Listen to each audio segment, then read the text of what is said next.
Paul79 here, hope you're safe and well. Welcome back to my GT3 RS Replica EV build, where I'm taking a Porsche Boxster 987, making it look like a GT3 RS and also making it EV. Now, we're up to part 14 now, and I'm sorry about my videos are a bit like buses. I released one last week, and prior to that it was 3 months since the one before. But rest assured, things are going well. In this video, I'm going to talk about the rear battery box. So it's the last box out of the 4 that I need to install, and it's a bit of a head scratcher because there is no sort of kit that enables me to do this in the way I wanted to do it. So I've had to sort of have a think about it and come up with a mounting solution, and because of that I thought I would share it with all of you lovely people. So before we start, I just need to give a shout out. So I'm going to give a shout out to a lovely young man called Bobby Long. He's one of my youngest daughter's friends. He's a big fan. He's always watches the videos. So I thought, Bobby, well done on your exams. Keep up the golf. Bobby's a budding golfer. He's very good. So, you know, we watched the Open last week, so maybe in a couple of years he'll be on there lifting up the old claret jug. Anyway, cheers Bobby, thanks for all your support, and hope you enjoy what you're about to see. Anyway gang, see you later, bye! So just to refresh everyone in terms of what's been done and how many Tesla modules we've got so far. So basically the car, there we go, has currently 10 Tesla modules in there. So there's currently 7 in the mid-engine area where the original engine used to be, and there's 3 in the front boot, all in boxes, all installed, all connected up, all working. But I've got 4 more to do. So I need to install the box for them. But the problem we have is there is no sort of official kit to do this. And also, originally, the plan was to cut a hole in the boot floor, put a box in, and drop the batteries in that way. But the problem you can see with my car is it's not a standard Boxster, and I'd have no way of being able to get the batteries in here, and plus cutting a hole in the boot floor, I don't really like that idea either. So I had to come up with some other solution. So what we have here is, just to refresh, is this whole area under the rear boot is where the exhaust used to hang, okay? And I want to be able to have a box that sort of sits in this area. But the question is, because it's 100 kilos, we need to come up with a way to actually support it. So the plan is as follows. So if you look at this part of the car here, we've got these legs that hang down as part of the sort of original Boxster side of things, and the drift moto kit marries up to these 4 threads that come down, and then we have another bar, original Boxster bar, that goes across there like a brace. So what my plan is, and apologies for the light in the corner, is to make a plate that sits on these 2 threads either side and comes out flat, so it's like a shelf, yeah, and then the box is attached to that sort of shelf plate. And then also what we have in these sort of chassis rails here is, you can see we've got this bolt hole, so that was where the original exhaust hung. So the idea is to have brackets at the side of the box that basically come up here as well and attach and hang on this. So basically you'll have the box supported this side, that side, and then all the way underneath. So that's the plan. So I'm going to go and see if I can make that happen. So what we have is basically the basic plate and box combination. So I've made this plate out of 6mm steel, and you can see these 2 holes either side, so they marry up to this and fit inside there. The box at the moment is bolted to the rest of the plate, so the plate goes all the way to the back of the box almost. And then what I've done is I've got these again 6mm steel, these angles. I've lined them all up and bolted these in place, and they basically bolt to the top here. So it's sort of, the box is sandwiched in between two big sort of attachment points. The box is all prepared.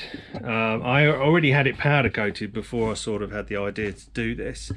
This slot here is there to allow the anti-roll bar to poke through so it doesn't foul it.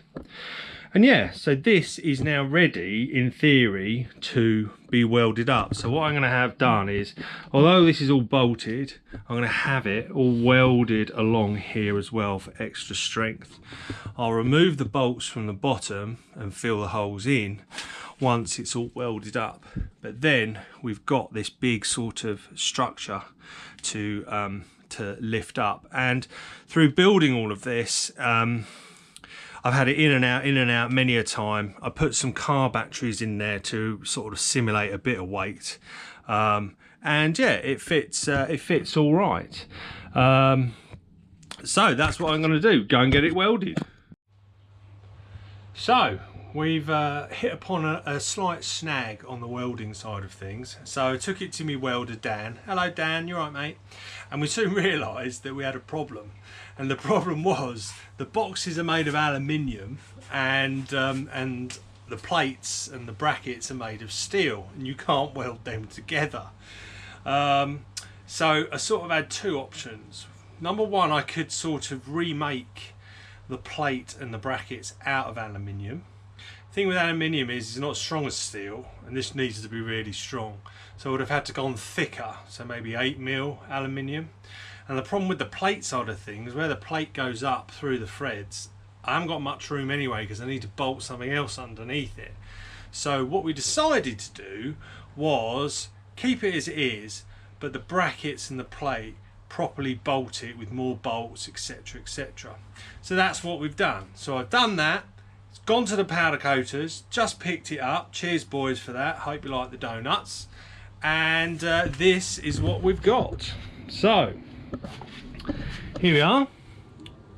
It's all in black, but basically what I've done, you can't see it very well, but basically I've now got 6 bolts on each side for these brackets, and then in the middle I've got 6 bolts attaching the box to the plate.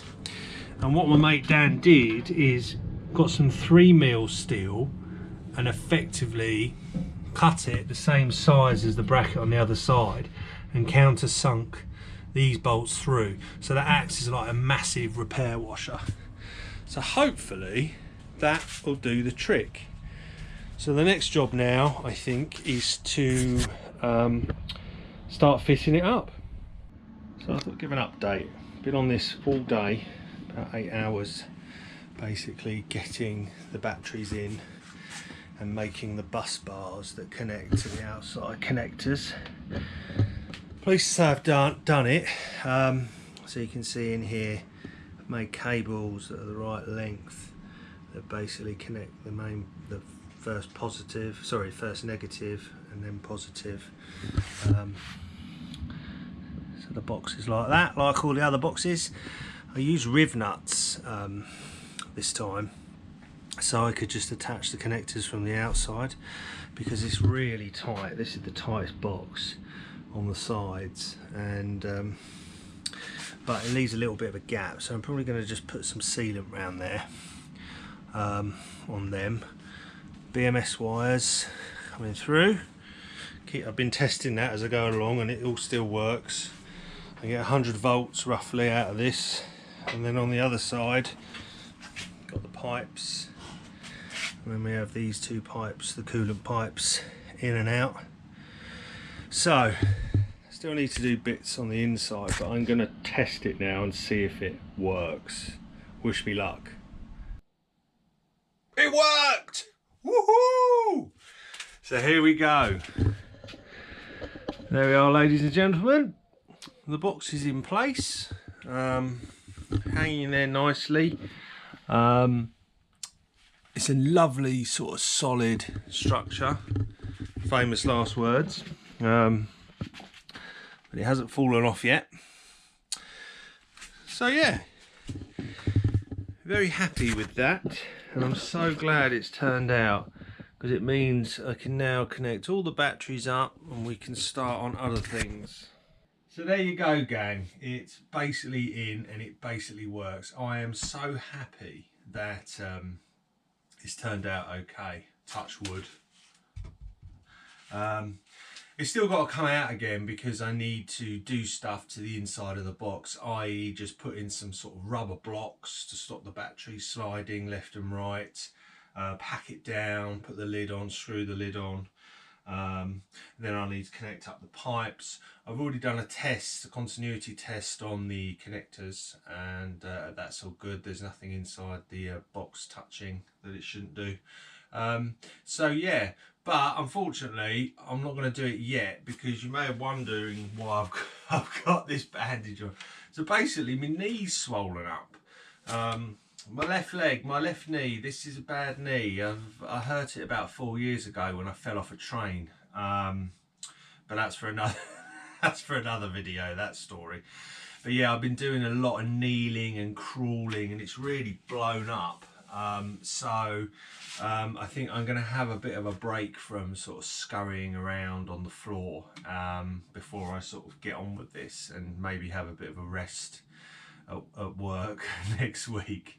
So but yeah, no, it's all good. We're making great progress. So anyway, I'm rambling on again. I will see you on the next video. Take care, everyone. Bye bye.